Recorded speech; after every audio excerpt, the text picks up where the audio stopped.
안녕하세요. 고남식 목사입니다. 오늘 전해드릴 본 말씀은 누가복음 3장 1절에서 6절의 말씀입니다. 디베료 황제가 통치한 지 15해, 곧 본디오 빌라도가 유대의 총독으로, 헤롯이 갈릴리의 분봉왕으로, 그 동생 빌립이 이두레와 드라고니 지방의 분봉왕으로, 루사니아가 아빌레네의 분봉왕으로, 안나스와 가야바가 대제사장으로 있을 때에 하나님의 말씀이 빈들에서 사가랴의 아들 요한에게 임한지라.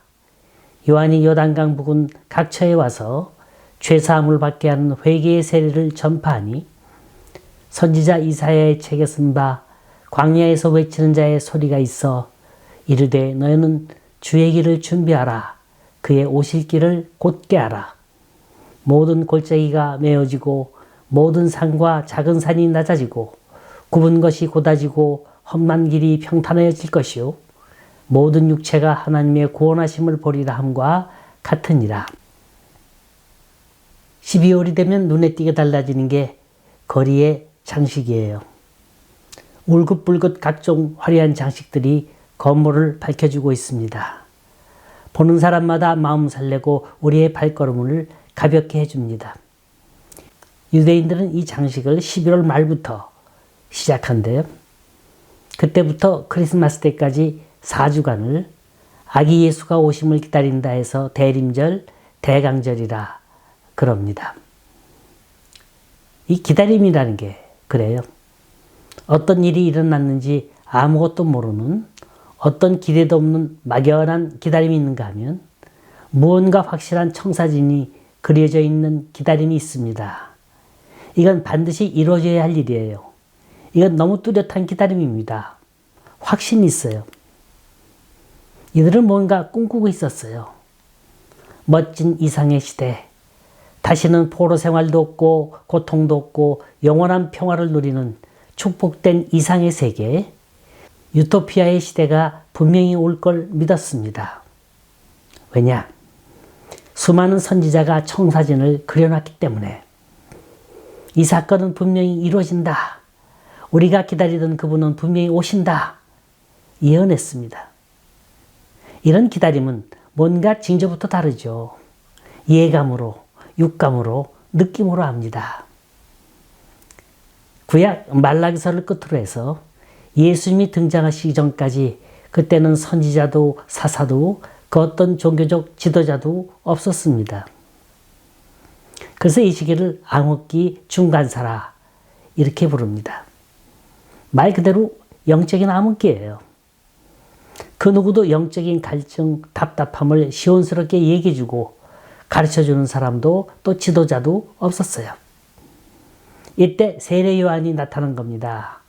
광야에서 약대털 입고 메뚜기와 성청을 먹으면서 외치는 거예요. 분명 예사 사람이 아닙니다. 보기에도 그렇고요. 느끼기도 그래요. 야, 이제야 영적인 갈증을 풀 수가 있겠구나. 저 사람이라면 우리가 그토록 기다리던 사람이 아닐까. 이렇게 말하는데 세례 요한이 외칩니다. 너희는 주의 길을 예비하라. 그의 첩경을 평탄케 하라. 분명히 자기는 아니래요. 내가 아니고 여러분이 그동안 기다리셨던 분은 곧 오신다는 거예요. 그래서 그 길을 예비하라고 외치는 그 외침이 오늘 본문 말씀인 겁니다. 도대체 그들이 그동안 기다렸던 게 뭐였을까요?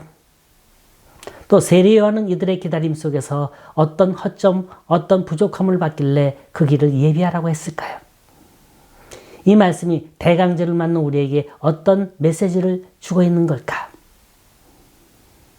구약의 마지막 선지자 말라기 선지자가 활동한 이후 예수님이 오시기까지 400년 동안은 영적 암흑기였어요. 과연 그들의 간절한 기다림과 부르짖음은 무엇입니까? 이들은 분명히 뭔가 꿈꾸고 있었어요. 멋진 이상의 시대, 다시는 포로 생활도 없고 고통도 없고 영원한 평화를 누리는 축복된 이상의 세계, 유토피아의 시대가 분명히 올 걸 믿었습니다. 그러나 이 유토피아니즘에도 문제가 없는 건 아니에요. 내가 원하는 현실이 이루어졌다 해서 기다림이 끝난 건 결코 아닙니다. 계속적인 기다림의 존재가 바로 인생인 거예요. 성경은 우리가 기다리는 궁극적인 존재가 유토피아라 말하지 않습니다. 기다림의 종국은 초월적인 거예요.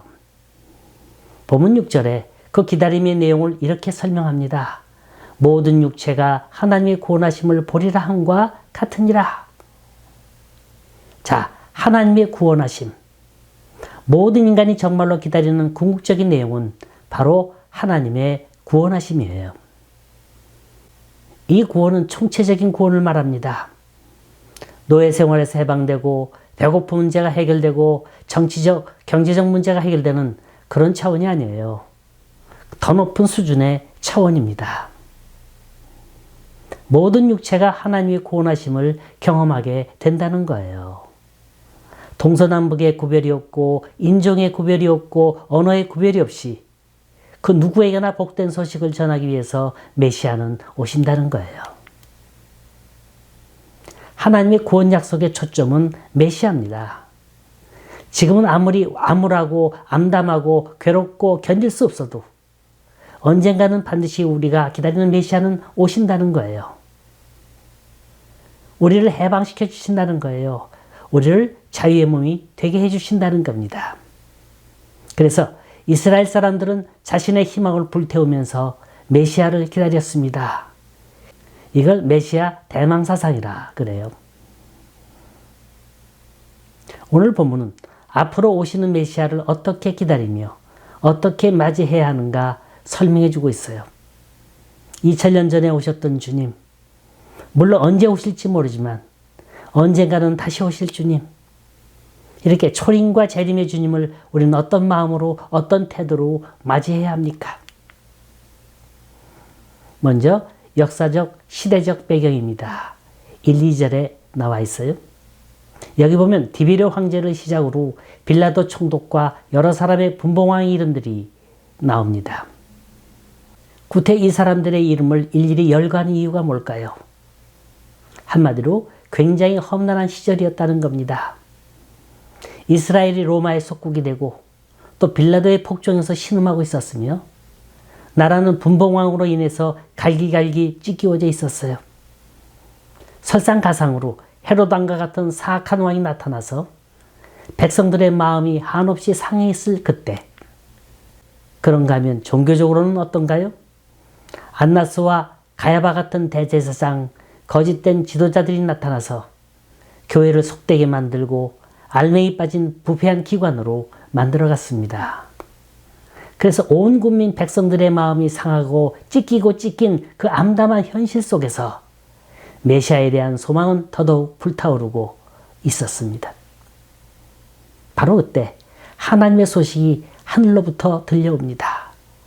세례 요한을 통해 하나님의 음성이 들려오는데 4절 하반절의 말씀입니다. 소리가 내어 가로되 너희는 주의 길을 예비하라. 그의 첩경을 평탄케 하라. 여러분 기억나세요? 1970년대 우리 귀에 젖도록 들은 노래예요. 새벽정이 울렸네. 새아침이 밝았네. 너도 나도 일어나 새마을을 가꾸세. 초가집도 없애고 마을길들 넓히고 푸른 동산 만들어 알뜰살뜰 타듬세. 그 당시 업적 중에 가장 큰 업적이 뭔지 아세요? 그건 경부 고속도로를 뚫는 거였어요. 당시 많은 사람들이 비난했습니다. 어떻게 그 많은 천문학적인 돈을 들여서 이 거대한 도로를 뚫느냐? 그러나 막상 도로가 뚫리고 나니까 남과 북이 많은 물동량이 교류가 되면서 오늘날 경제기적의 터전을 이룬 거예요. 문제는 길을 내는데 쉽지가 않았다는 거예요. 왜냐하면 주변에 많은 것들을 부숴야 됐어요. 집도 부숴야 되고 골짜기도 메꿔야 되고 산은 뚫어야 됩니다. 길을 내고자 하는 중간에 만일 역사적인 유물이 있는 장소가 있다면 이건 여간 골치 아픈 게 아니에요. 길을 내는 데는 많은 희생과 수고가 따릅니다. 하지만 과거의 것, 방해되는 것 다 깨뜨려 부수기 전에는 뚫린 길 낼 수가 없는 거예요. 오늘 본문 주의 길을 예비하라. 주의 첩경을 평탄케 하라. 이 말씀은 대단히 상징적인 말입니다. 이 길이란 인간의 마음의 길을 말하는 거예요. 너희가 구원자이신 메시아를 기다리고 있느냐? 이건 잘하는 일이다. 기다려야 한다. 그분은 오실 것이다. 반드시 오시기로 했고 오시고 계신다. 문제는 너희의 마음이다. 닫힌 마음의 문을 열고 황폐해진 길 닦아서 주여 어서 오시옵소서. 기다리는 거예요. 그리고 주님을 기다리기 위해선, 메시아를 대망하기 위해선 먼저 우리 마음의 도로공사부터 해야 하는 거예요. 그래서 세례 요한이 외치지 않습니까? 회개하라, 천국이 가까웠느니라. 여기서 천국이란 예수 그리스도를 말하는 거예요. 회개란 히라보 원어로 메타노이아라 그래요. 이 말은 메타와 노이아와의 합성어예요. 메타란 다르다는 뜻이고 노이아는 생각하다는 뜻입니다. 이걸 연결하면 생각을 다르게 하라, 생각을 고쳐 먹으라. 이게 회개입니다. 그동안 걸어왔던, 그동안 행했던 사고와 행동과 방향의 일대 전환을 시도하라는 거예요. 문제는 우리 마음이 그분 모시는 길을 내지 못하고 있다는 겁니다. 교회 다니면서도 20년, 30년 다니면서도 참 인격이 끈질기게 변하지 않아요. 삶이 변하지 않습니다. 꿈쩍도 안 해요. 변할 생각조차 안 해요. 도대체 왜 그럴까? 그 마음의 길들이 아직도 제대로 뚫리지 않은 거예요. 이러저런 상처, 어려서 받은 상처, 자라면서 받은 기억하고 싶지 않은 악몽들, 이 쓴뿌리들이 그대로 남아있어요. 또 알게 모르게 배웠던 죄악의 습관들은 또 어떻습니까? 이런 곳에 아무리 복음의 씨가 떨어진들 아무 열매도 맺을 수 없는 겁니다. 회개하란 말은 바로 이 닫혀진 마음의 길을 활짝 열라는 거예요. 잘 들으세요? 인생이 달라지는 축복의 말씀이 여기에 있습니다. 5절 말씀, 모든 골짜기가 메워지고 모든 산과 작은 산이 낮아지고 굽은 것이 곧아지고 험한 길이 평탄해질 것이요. 여기 길 내는 방법이 4가지로 구체적으로 설명되고 있습니다. 첫째, 골짜기를 메우라. 우리말에 골이 깊다, 애증의 골이 깊다 하는 말이 있어요. 이 말은 아예 골짜기가 되어버렸다는 말입니다. 상처 입은 심령, 배신당한 자의 아픈 마음, 실패의 경험으로 인한 깊은 상처, 이런 것들을 메꾸지 않으면 그리스도를 제대로 영접할 수가 없는 거예요. 만왕의 왕 되신 예수님이 우리의 인격과 삶을 온전히 다스리려면, 우리의 삶이 천국이 되려면 무엇보다도 이 상처난 심령을 메꿔야 합니다. 언제 상처를 받았는지 모르지만 그 골짜기를 메우라는 거예요. 베데스다 연못가에 38년 된 병자에게 다가오셔서 주님이 하시는 말씀, 네가 낫고자 하느냐? 그랬죠? 언뜻 보면 이해가 안 가는 말이에요. 아니, 환자한테 낫고자 하는 건 당연한 얘기인데 그걸 왜 물어보시나? 그러나 그 내용을 깊이 들어가 보면 그게 아니에요. 이 사람은 거기서 38년의 세월 동안 절망의 골이 깊었어요. 기다리다 지쳤습니다. 아무도 도와주는 사람 없어요. 관심조차도 거들떠보기조차도 안 했습니다. 이게 습관처럼 되어버렸어요. 이 사람은 깊은 절망의 골짜기에 있었어요. 이때 하시는 말씀, 네가 낫고자 하느냐? 이 말이 뭐예요? 그동안 네가 해왔던 그 습관, 버릇, 사고들 다 뜯어고치라는 거예요. 바꾸라는 거예요. 내 속에 들어있는 불신의 골, 피해의식의 골, 미움의 골, 원한의 골 다 메우라. 그래야 치유와 회복의 역사가 일어나는 줄 믿으시기 바랍니다. 두 번째는 높은 산은 낮아지리라. 다시 말해 높은 교만, 자기 우월의식, 과거의 경력 다 부숴버려라. 이걸 없애지 않으면 만왕의 왕이신 예수님을 제대로 영접할 수가 없는 거예요. 하늘 보자 물지시고 이 낮고 천한 자리에 내려오신 주님을 영접하는 사람은 그 코드가 비슷해야 합니다. 마음의 코드가 겸손으로 준비되어 있어야 하는 거예요. 여기서 높은 산은 나라고 하는 교만을 말합니다. 남을 멸시하는 건 하등 교만이요. 내 부족을 모르는 건 고등 교만입니다. 타인의 잘못은 찾아내기 쉽지만 내 잘못 깨닫고 내 부족 알고 내 죄 알기는 참으로 어려운 일이에요. 오늘날 모든 사람들은 다 지 잘난 맛에 삽니다. 이런 예가 있어요. 철학자 플라톤은 참 부유하게 살았다고 합니다. 당시에 디오게네스라고 하는 유명한 철학자가 있는데 이 둘은 라이벌이에요. 그 중에서 디오게네스는 아주 금욕주의자요. 거지 철학자라는 별명이 있습니다. 어느 날 디오게네스가 플라톤 집을 방문했는데 그 집에 아주 비싼 양탄자가 있었어요. 그 양탄자를 밟으면서 이렇게 말합니다. 나는 지금 플라톤의 교만을 밟고 지나가느니라. 이게 무슨 얘기예요? 좋은 양탄자 깔고 부유하게 사는 거, 그거 자랑하지 말라는 거예요. 며칠 뒤에 플라톤이 디오게네스의 집을 방문했는데 이 가난한 집에 양탄자에 구멍이 뻥뻥 뚫려 있는 거예요. 그랬더니 플라톤이 하는 말, 나는 이 구멍을 통하여 디오게네스의 교만을 보느니라. 가난하게 산다고 그게 또 무슨 자랑거리냐. 이런 청빈거리가 무슨 자랑거리냐. 이렇게 서로 주고받았다는 겁니다. 자고로 그리스도를 내 마음에 모시려면 나라고 하는 교만을 깨뜨려야 합니다. 슈바이처 박사가 아프리카에 있다가 영국에 초대받아서 오는데 기자들이 런던역에서 기다립니다. 1등 칸이나 2등 칸에 내려올 줄 알고 거기서 후레쉬를 터뜨리려고 기다리고 있는데 이 사람이 나타나질 않는 거예요. 가만히 보니까 3등 칸에서 내립니다. 달려가서 기자들이 묻기를 아니 왜 3등 칸에서 내려오십니까? 슈바이처 말이 4등 칸이 없어서요.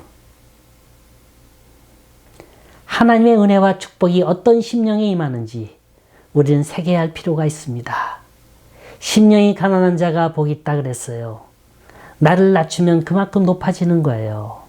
남을 섬기면 그만큼 섬김을 받는 거예요. 남에게 베풀면 그만큼 돌아오는 거예요. 내 것 버리면 그만큼 하나님 것 되는 겁니다. 남들이 얘기하는 명예, 칭찬, 허세 이따위가 무슨 소용이 있습니까? 전도자 솔로몬은 이 모든 것들이 다 헛되다고 했어요. 그 알량한 자존심, 쓸데없는 고집, 별로 내세울 것도 없는 그 허세 다 버리세요. 이것 내세우다 내 마음의 골은 점점 깊어지는 거예요. 내 고민의 산은 점점 높아지는 겁니다. 세 번째는 굽은 걸 곧게 하라 그랬어요. 구부러진 것, 왜곡된 마음, 비뚤린 시각, 비뚤어진 마음 똑바로 세우라는 거예요. 이런 건 대체로 단시일에 이루어진 게 아닙니다. 오랫동안 쌓이고 쌓여서 나도 모르게 그렇게 변해버렸어요. 본인은 모릅니다. 느끼지 못해요. 그러나 남들은 쉽게 느낍니다. 참 안타깝지요. 어느 땐 참으로 그 인생 불쌍하다는 생각이 듭니다. 어떤 사람이 이렇게 말했습니다. 하나님이 아담의 갈비뼈를 빼내서 하와를 만들었다는 얘기를 했더니 늘 부정적으로 생각하는 이 친구. 하나님 도둑이구만. 왜 남자를 재워놓고 갈비뼈를 빼내가? 요따위로 얘기를 하는 거예요. 그런데 긍정적인 사람은 옆에 앉아 있다가 뭐라고 하는 거 아니? 그런 도둑이라면 나는 매일 들어도 좋겠다. 왜냐? 갈비뼈 하나 빼가지고 너무 예쁜 색시 데려오지 않느냐. 아예 다 빼가라 내 갈비뼈. 우리는 흔히 말하기를 아주 골치 아프게 고칠 수 없는 병, 어렸을 때부터 타고난 병, 이걸 뭐라 그러느냐면 베대병신이라 그래요. 아예 뱃속에서부터 치유받지 못한 인생이란 말입니다. 이런 병든 마음 갖고 어떻게 만왕의 왕 되신 주님을 영접할 수 있습니까? 왜곡된 마음, 비뚤어진 마음 다 치워버려라. 곧은 길을 내라. 내 마음을 곧게 하고 오해하지 말고 직선적으로 받아들여라. 그러면 그게 말씀이 되고 거기에 역사가 일어날 줄 믿으시기 바랍니다. 네 번째, 험한 길을 평탄케 하라 그랬습니다. 울퉁불퉁한 것들 치워버려라. 장애물, 걸리적거리는 것들 치워버리라는 거예요. 그래야 반듯한 길 열립니다. 내 경험, 내 욕심, 이제까지 쌓은 지식들, 그리고 말씀과 대치되는 거 다 치워버려라. 세상에 치이고 사람에 치여서 지칠 대로 지쳐진 황폐한 마음들은 모두 성령의 불도저로 밀어버리세요. 깨끗한 마음의 도로를 만들어야 왕이 행차하실 수 있는 겁니다. 그 어느 환경 탓하지 마세요. 과거 탓하지도 마세요. 조건 탓하지도 마시고요. 누구 탓하지도 마세요. 사실 원인은 나에게 있었어요. 이게 다 내 마음이 허해 있다는 겁니다. 내 영혼이 잘 되면 범사에 잘 되고 강건해지는 법이에요. 주님은 분명히 오십니다. 아니, 오셨어요. 또 앞으로도 오실 겁니다. 우리는 주님이 오시는 길을 예비해야 합니다. 등불 들고 준비해야 돼요. 기다려야 합니다. 세례 요한은 메시아를 갈망하고 구원의 소식을 기다리는 우리에게 이렇게 외칩니다. 낮은 골짜기는 메어버리고 높은 것은 무너뜨리고 휜 것은 똑바로 하고 울퉁불퉁한 것은 깎아내라. 움푹 패인 그 상처난 마음의 골짜기, 교만 떨고 살아가는 인생의 높은 마음들, 그리고 왜곡되고 비뚤어진 마음들, 황폐해지고 울퉁불퉁한 이 세상의 돌짝밭 같은 마음 다 치워버려라. 여러분, 길을 닦아야 합니다. 오늘날 발전하는 나라마다 길을 내고 있어요. 똑바로 일직선으로 뚫린 도로 위에 2차선, 3차선, 4차선 아주 넓고 긴 하이웨이를 내고 있습니다. 은혜 받은 심령은 마음의 도로를 닦아 나갑니다. 거기에 주의 강림이 있습니다. 구원의 역사는 거기서부터 시작되는 거예요.